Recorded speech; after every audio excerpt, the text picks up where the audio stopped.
Welcome to E.Teach, the education of AI. Best teaching plus AI technologies, एक ही platform. नमस्कार साथियों, एक बार आपका फिर स्वागत है हमारे YouTube channel E-Tech the education of AI में। तो साथियों, जैसा कि आप देख रहे हैं कि उत्तर प्रदेश पुलिस कांस्टेबल का एग्जाम भी नजदीकी आ रहा है और इससे पहले एग्जाम शायद यूपी निरीक्षक का हो जाए, संभवतः मई के आसपास हो जाए। तो उसी की तैयारी में आगे बढ़ते हुए आज बात सामान्य हिंदी की करेंगे। तो स्टार्टिंग से ही लेकर चलेंगे तो जिससे आपको समझने में आसानी हो, और जब तक एग्जाम आए आपका तब तक कोशिश ये रहे कि आपकी हिंदी में जो जितने नंबर की हिंदी आए उत्तर प्रदेश पुलिस में, उतने नंबर आपके पूरे करेक्ट हों, कोई भी क्वेश्चन गलत ना हो, सारे क्वेश्चन सही हो। तो कोशिश ये रहेगी आज हमारी कि आपको बढ़िया और एकदम कहते हैं ना बिल्कुल पारदर्शिता तरीके से आपको पढ़ाया जाए। चलिए साथियों, बात कर लेते हैं आज हिंदी की। हाँ, मैंने लिख भी रखा है, आप देख रहे होंगे, सामान्य हिंदी। तो साथियों, आप देख रहे हैं कि हिंदी और भारतीय भाषाएं, जैसे कि आप देख रहे हैं मैंने लिख रखा है हिंदी और भारतीय भाषा, यानी कि हिंदी व्याकरण का मौलिक ज्ञान, हिंदी वर्णमाला। ये मैंने 2 पॉइंट इसमें लिख रखे हैं, आप देख सकते हैं। और संस्कृत को हिंदी, देखो संस्कृत हिंदी की, मैं तो हिंदी में ही संस्कृत जो है हिंदी का ही पार्ट है, इसमें ये ना बोले, लेकिन संस्कृत थोड़ा डिफरेंट हो गया और हिंदी थोड़ी डिफरेंट हो गई। चलिए बात कर लेते हैं। संस्कृत को आर्य भाषा या देव भाषा भी कहते हैं। संस्कृत को आर्य भाषा या देव भाषा भी कहते हैं, जिसकी हिंदी उत्तराधिकारी है। मैंने आपको बता दिया, दोनों मिलते जुलते भैया है आपस में, तो कोई दिक्कत नहीं होनी चाहिए। हिंदी, हिंदू और हिंदुस्तान ये शब्द फारसी भाषा के हैं, ये मैं आपको बताता चलूं। हिंदी और हिंदू और हिंदुस्तान ये शब्द फारसी भाषा के हैं। हिंदी को, जो मैंने लिख रखा है आप देख रहे होंगे, हिंदी को भारत की राजभाषा के रूप में 14 सितंबर 1949 को स्वीकार किया गया। 14 सितंबर 1949 को स्वीकार किया गया। ये मैंने यहां लिख रखा है। इस पेज पर ध्यान नहीं देना कि ये अलग का विषय है, ये कभी बाद में पढ़ाएंगे, लेकिन फिलहाल सामान्य हिंदी की बात चल रही है तो इस टॉपिक पर ध्यान देंगे। 14 सितंबर को हिंदी दिवस बनाया जाता है, ये भी मैं आपको बताता चलूं। 14 सितंबर को हिंदी दिवस बनाया जाता है। ये बहुत इंपॉर्टेंट क्वेश्चन है, बहुत से लोग भूल जाते हैं, गौर नहीं करते हैं। हिंदी के लिए उनके लिए इंपॉर्टेंट जो है। और हिंदी, देखो मैं आपको बताता चलूं, हिंदी जो है क्वेश्चन ये भी आ सकता है, हिंदी किस भाषा का शब्द है, तो आपको ये लिखना है फारसी भाषा का शब्द है। और हिंदी की निष्पत्ति किसने की थी? वो ईरानियों ने की थी, ये भी मैं आपको बताता चलूं। हिंदी, और सुनो एक और क्वेश्चन इसमें बन जाता है, हिंदी दिवस में विश्व हिंदी दिवस तथा मातृ दिवस कब बनाया जाता है? तो देखो, हिंदी दिवस 14 सितंबर को, विश्व हिंदी दिवस 10 जनवरी को, और मातृभाषा दिवस अंतरराष्ट्रीय मातृभाषा अंतरराष्ट्रीय दिवस 21 फरवरी को बनाया जाता है। और भारतीय संविधान में हिंदी को जो मान्यता दी गई वो मैंने लिख रखा है 14 सितंबर 1949 को दी गई थी। इसमें मैंने नोट भी लिख रखा है कि हिंदी भाषा की वर्णमाला जिस लिपि में लिखी जाती है उसका नाम देवनागरी लिपि है। ये मैं आपको बता चलूं। तो साथियों, ये कुछ पॉइंट है, इन्हें नोट कर लीजिएगा आप। चलिए आगे। अब आप कहेंगे जी धारा कहां से आ गई? देखिए, धारा 343(1) के अनुसार, ये लिख रखा है मैंने, 1 के अनुसार भारतीय संघ की राजभाषा हिंदी एवं लिपि देवनागरी लिपि है। यानी कि धारा 343(1) के अनुसार भारतीय संघ की राजभाषा हिंदी एवं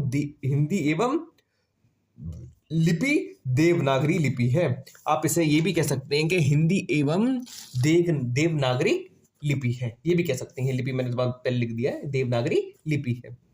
अब आप कहें कैसे जी? तत्सम संस्कृत के वे शब्द जो के त्यों हिंदी में प्रयोग किए जाते हैं, जैसे पुष्प हुआ, अग्नि हुआ, हसत हुआ, मुख हुआ और अम्र हुआ, ये मैंने एग्जाम्पल भी लिख रखे हैं, ठीक है। फिर तत्सम होंगे। तद्भव कौन से होंगे? तद्भव देख लीजिए आप। तो तद्भव वे शब्द होंगे जो संस्कृत, तद्भव वे शब्द हैं जो संस्कृत के हैं, किंतु धीरे धीरे उनके रूप बदल गए हैं और हिंदी में प्रयुक्त होते हैं, तद्भव कहलाते हैं। यानी कि वे शब्द जो संस्कृत के हैं किंतु धीरे धीरे उनके रूप बदल गए हैं और हिंदी में प्रयुक्त होते हैं, वे तद्भव कहलाते हैं। जैसे फूल, आग, हाथ, आम, घी और इत्यादि। ठीक है, अब कारक जान लेते हैं। भाई कारक भी होते हैं, कर्ता कारक हुआ, कर्म कारक हुआ, संप्रदान कारक हुआ, आपादान कारक हुआ, संबंध कारक हुआ, अधिग्रहण कारक हुआ, संबोधन कारक हुआ। समझ ये कारक लिख रखे हैं। तो कारक कितने प्रकार के होते हैं? यदि कर्ता कारक हुआ, कर्म कारक हुआ, संप्रदान कारक हुआ, आपदान कारक हुआ, संबंधन कारक हुआ, अधिग्रहण कारक हुआ और संबोधन कारक हुआ। तो ये हो गए 1 2 3 4 5 6 7 आपके कारक हो गए। तो हम क्या लिख देंगे? 7 हमारे कारक हैं। ठीक है, अब बात कर लेते हैं वर्णमाला। ये तो बात हमारी रही बेसिक, यानी कि बेसिक टाइप में हमने बात सीखी। अब बात कर लेते हैं वर्णमाला। तो ये नया टॉपिक है, ये थोड़ा हमने बेसिक जान लिया हिंदी का क्या है क्या नहीं है। ठीक है, अब हम बेसिक जान लेते हैं। और मैं आपको एक बात बताते चलूं कि आपकी हिंदी जितनी अच्छी होगी उतना ही बेहतर लिखने की प्रक्रिया भी आपकी उतनी ही सुंदर होगी। हिंदी जितनी अच्छी होगी, और बता रहा हूँ इतना ही आप सुंदर लिख सकते हैं।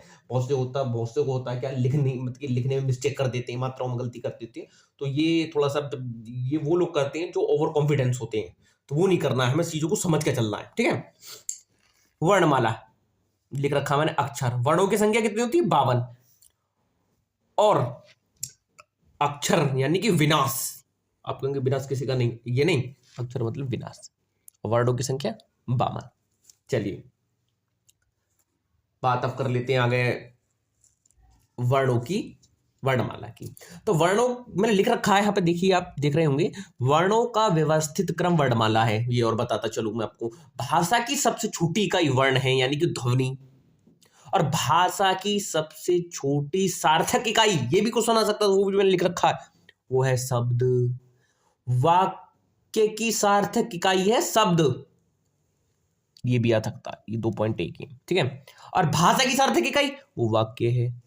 ठीक है, सार्थक पूछिए, आप कहेंगे सबसे छोटी अलग बात है और सार्थक अलग बात हो गई, और यहाँ भाषा की सार्थक इकाई वाक्य है।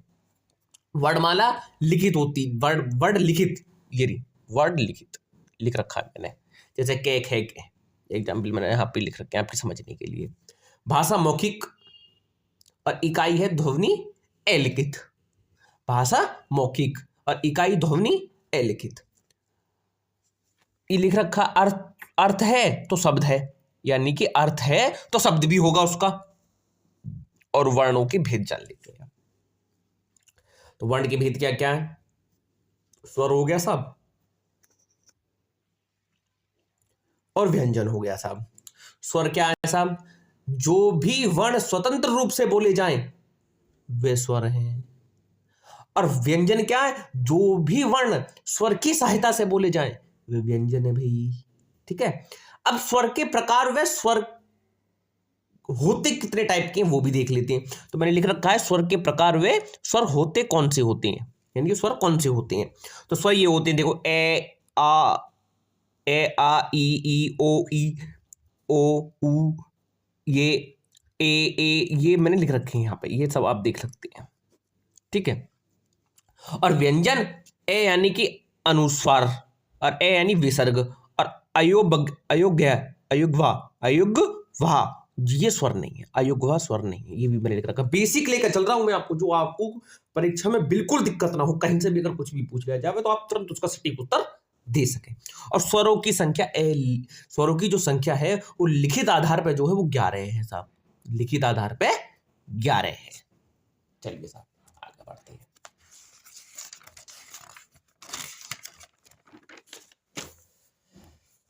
देखिए साहब, आचरण के आधार 10, आचरण के आधार 10, और स्वरों के सामान्यतः प्रकार, स्वरों के सामान्यतः प्रकार जो है, जो बोलने में, लिखने में, मतलब कि बोलने में और लिखने वाले समय में जो प्रकार आते हैं, सामान्यतः प्रकार जो होते हैं वो इस प्रकार देखें। हास्य स्वर, दीर्घ स्वर, विलुप्त स्वर, तो ह्रस्व स्वर छोटा कम समय, यानी कि ये लिख रखा है ए ई उ और ऋषि, और दीर्घ स्वर बड़ा यानी कि 2 गुना समय बाकी सबका आधार होता है, 2 गुना समय से बाकी सबका आधार होता है। जैसे ये लिख रखे हैं, ये देख लीजिए, ये दीर्घ स्वर है।